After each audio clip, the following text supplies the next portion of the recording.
So thanks, it's great to be here. So I'm Barney Schlinger, I work at UCLA. My interest in mannequins actually evolved because I study steroidal signaling in the brain and was struck by the fact many, many years ago that the kinds of model systems that people looked at had very simple kinds of behaviors. That's what people do. They look in captivity, look at simple behavior, and you try to figure out the neuroendocrine mechanisms involved. But of course, in the real world, animals do very complex behaviors. The song system that people have studied in Ossean songbirds is an example where you have a very small set of muscles that's controlled by a profound number of nuclei in the brain. And I raised the question in my mind, well, what happens when you have an animal that's using potentially every muscle in its body to perform its courtship displays? What are the neural and endocrine mechanisms involved in that control? So our work over many years has been involved in exploring that with the Manakin. We've been studying the Manakin spinalinus, the golden collared manakin. It has this complex courtship display.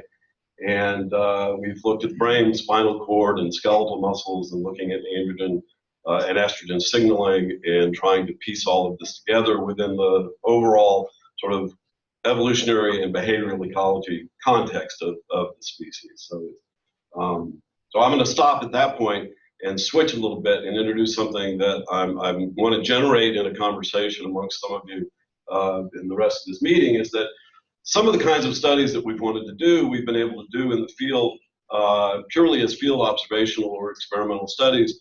And some of them we've had to bring birds into captivity, and we've been able to hold birds in small cages and we've been able to study things. But in many cases, we need to bring birds into captivity, but we can't just study the full behavior that we want to see. So we recently gained access to a large aviary in the middle of the forest in Panama, and we adapted it to maintain manakins. So you can see, here's the aviary. It was built originally to house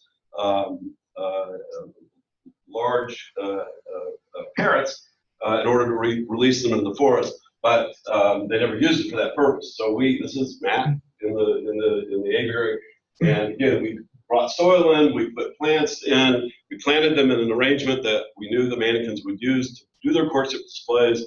They adapted to it instantaneously. It works beautifully. And now we are writing a proposal to NSF to try to build a number of these in Panama, where we can house both Manakin spinalinus in long-term, to do long-term studies.